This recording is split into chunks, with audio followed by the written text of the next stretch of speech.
Why, hello there. Thank you for arriving on time to your face reading consultation. During this consultation, we're going to be using different definitions of face reading culturally from different parts of the world, including the Greek idea of it, the Chinese idea of it, and even more modern American ideas of it.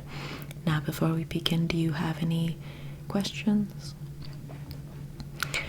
Yes, physiognomy is basically your ability to perceive traits, personality traits, or tendencies from people according to their facial features or details within their face. Now, this can include the layout of their face, the shape of their head, or smaller details like certain wrinkles or moles on certain parts of the face. We're going to keep it very simple today. For now, we're just going to analyze the shape of your head, what it indicates about your personality, the features within your face, what those indicate about your personality. We might delve into the elements that your face represents, whether you have more of a wood flowing face or a water flowing face or a metal face or an earth face. That's Chinese physiognomy. If I said phrenology, I apologize. It's not phrenology, it's physiognomy. Phrenology is about the skull. Physiognomy. We will also be going down into the separate facial features. So, for example, we'll be analyzing the thirds of your face, taking a few measurements just to see and confirm which traits might be more dominant on your face, and also assessing the different features on your face to see what it says about your personality. Are you ready to begin? Excellent. We will not be analyzing your ears. We will keep it to your face from your hairline down to your chin for now. If you would like a deeper, in-depth reading of your face, then you can schedule another appointment and we can just kind of assess deeper what exactly might be reflected in your appearance. Some people tend to dislike physiognomy just because they get the shorter end of the stick and don't like to be uncovered for the traits that they possess. But I kind of like it because it's very interesting.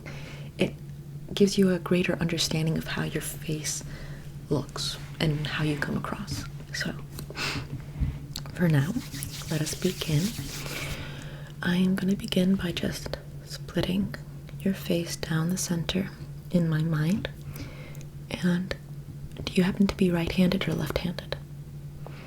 Okay, well, if you're right-handed, then the right side of your face represents your outer self.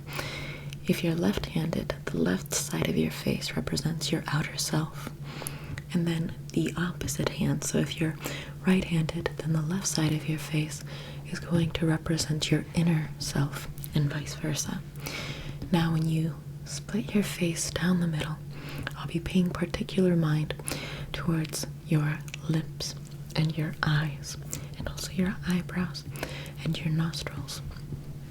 So, because the lips on your right side are a bit fuller, they tend to be a little more concentrated on your right side, it tells me that you are a bit more of an extroverted person who has an ease with articulating or expressing your thoughts to the public, but your inner world is a little bit reserved. It tells me that you don't tend to ponder too much. You're not too pensive when it comes to smaller details.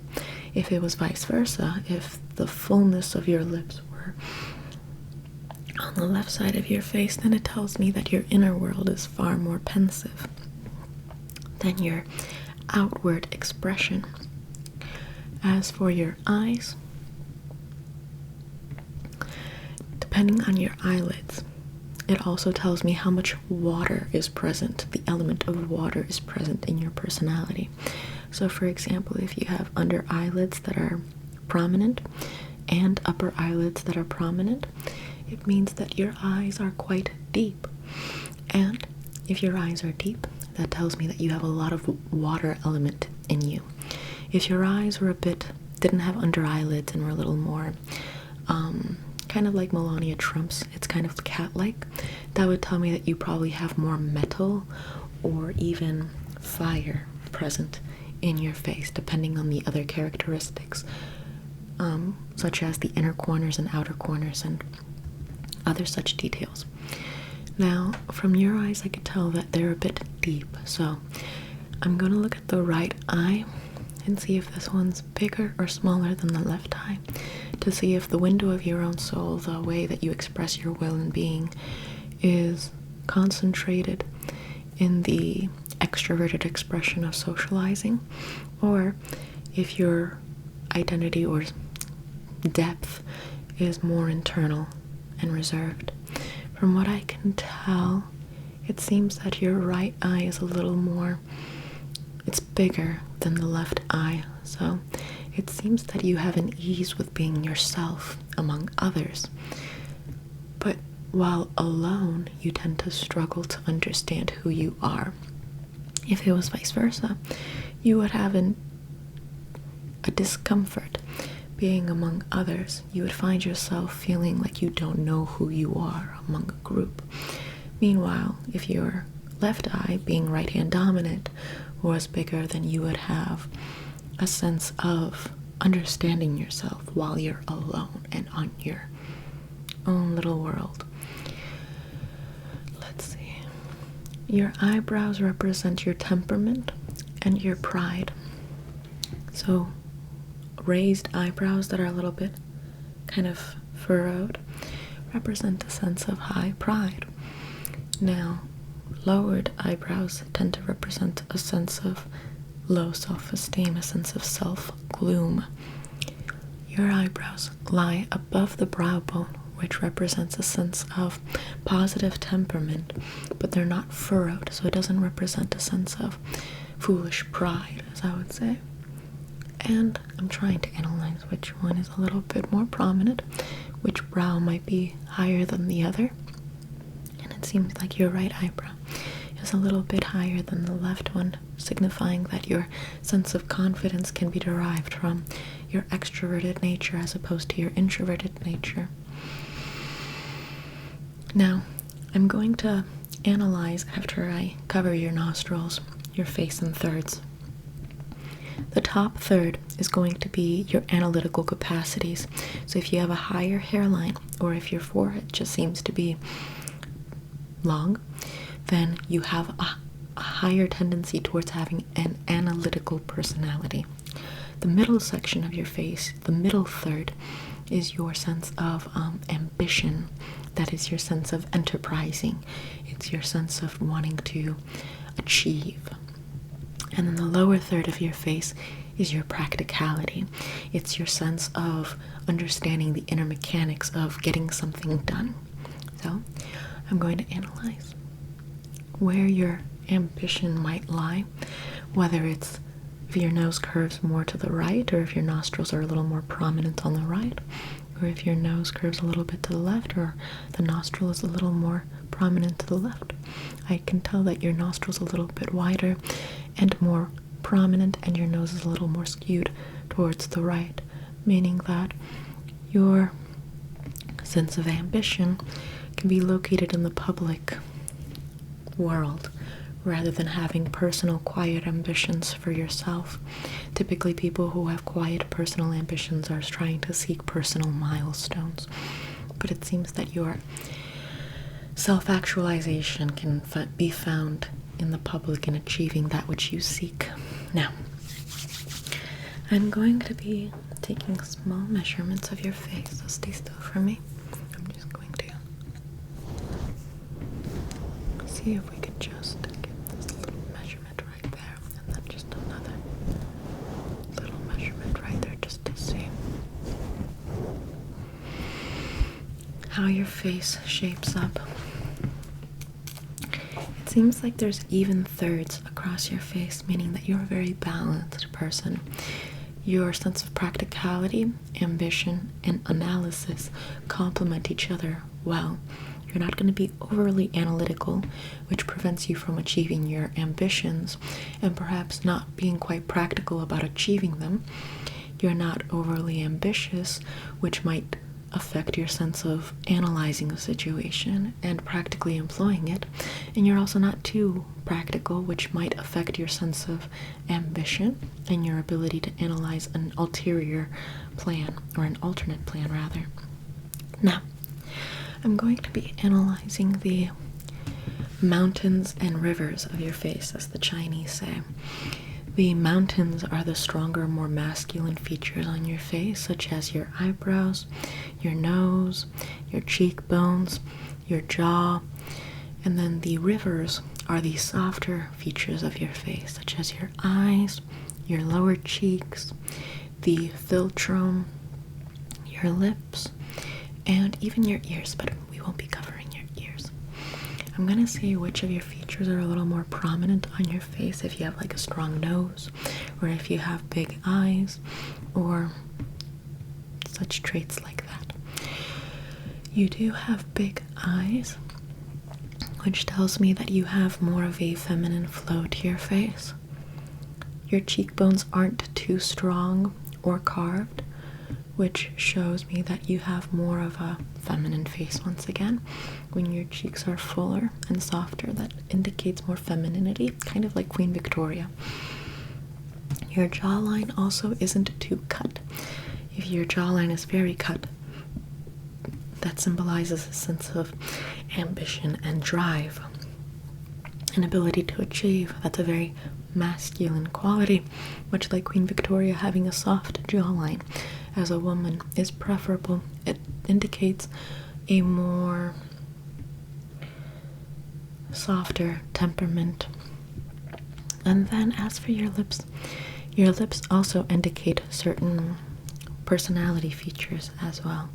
So if you have a smaller or a more narrow lip shape, that indicates a very delicate feminine sort of temperament. If your mouth is wider, then that would indicate a more vocal and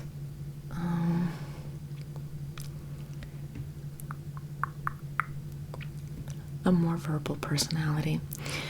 As for your lip shape, the bigger your lips, the more extroverted you are, and the thinner your lips, the more introverted you are. So if you have very big lips, you could probably be found being very present in the public. This could mean that you're probably having loud conversations in the public. If you have very thin lips, this could indicate that you're very reserved and mild-mannered. You don't tend to speak out of turn, and you tend to wait for someone to call upon you for a conversation. As for the smaller features of your face, so for example, your nose and your eye shape and even your chin shape, we're going to now shift gears into the more American, if not just generally European, concept of face reading. So I'm going to be going in and analyzing. I think the easiest feature to analyze is your nose. Now, if your nose is kind of like mine, where the bridge is indented, then that reflects a sense of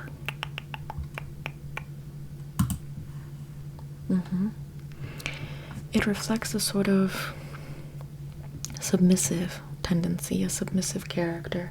It tends to indicate that you're not someone who's going to be very you're not someone who's going to build civilizations. You tend to just enjoy being one of many. Now, if your nostrils are pointed upwards, especially the more upwards it goes, it probably might indicate, as is defined by the Europeans, a more kind of groveling person, someone who's going to seek mercy from people. If your nose is more downward, then that's going to indicate, yes, so if your nose is upwards and the bridge is curved, it's going to reflect more of an infantile personality, someone who's a little more childlike. When someone's nose is downward, this indicates a sense of groveling or malicious character. So, if the nose tip is downwards, it's going to indicate malice, or at least the potential or capacity for malice. Kind of like the John Lennon nose is kind of pointed downwards. The capacity, it's not necessarily the act of it, but more so a tendency to have the capacity for it. Now, if you have a nose that is prominent, where the bridge is prominent, kind of like a Roman nose, and the tip is either flat or upwards, that's going to indicate an industrious, intelligent person. That is someone who typically builds societies. Whenever you look at a world leader throughout time, they tend to have the Roman nose, a nose that reflects intelligence and industriousness. However, if their nose fills out the majority of their face, so if their middle section of their face is the largest third, which is usually not the case with a Roman nose. A Roman nose can fit a third in an equal measure or portion to the rest of the, or to the other two other thirds. But if their nose takes up the majority of their face and then is pointed downwards and then also has that bridge, that does indicate someone who tends to take advantage of societies or civilizations. They're not industrious the way a Roman nose would be. They're more so, I would say, scheming almost. Sort of like a false ambition, a false intelligence, sort of like waiting to take advantage of someone's ignorance. As for a balanced nose, or a more, sort of one who's a little more analytical, if their nose bridge is sort of inwards like mine, but their nose points downwards, it does indicate someone who has more of a mental capacity. So that's kind of why I say that the downward thing is not necessarily, it doesn't necessarily indicate malevolence. It just indicates a capacity for it, or a higher capacity for it, because it makes you more cerebral, or it indicates a more cerebral tendency. Likewise, depending on your head shape on the top, right? So I'm going to feel for your head shape. You can also tell one's personality traits too. A more squared head, which is what I would say I have at the top, is someone with more discernment or cautiousness, someone who tends to be a bit more reserved. A rounder head is someone who is more of a people pleaser. There's someone who can get along well with others. There's someone who can just fit into any crowd. But an egghead shape, someone who has an egg-headed sort of pointy head, those additionally tend to be people who are almost like chameleons. They don't quite tend to belong anywhere. Let's see. I believe that pretty much covers all of the simple personality indications from your face. You seem to have a round head shape, so that means that you tend to get along well with others. And your nose shape is kind of like mine. It's kind of, the bridge is downwards, but the nose is upwards, indicating more of a infantile personality or outlook. You have more water in your face, considering how you have more feminine features. And yeah, very interesting. There's so much depth to analyzing one's face. In fact, different sections of your face can represent different points of fortune or luck, according to the Chinese, when it comes to allocating what details might be there or not. I tend to like just looking for the personality traits. But, for example, if you go across your forehead, that's supposed to indicate the fortune you'll have in your 20s. If you go down your nose, it's the fortune you have in your 40s. If you go, I think, on the ears, that's supposed to mean the fortune you'll have as a child, so on and so forth. I don't tend to pay attention to those details. but I do like the personality little indications. I feel like it reflects the psyche of man as it's developed with engaging in with different types of people. Certain characteristics can kind of indicate what you can expect from that person. So yeah, if you'd like another physiognomy read, then please don't hesitate to book an appointment. I could definitely give you a more thorough reading. But for now, I think we've covered enough. So, in that case, please do take care.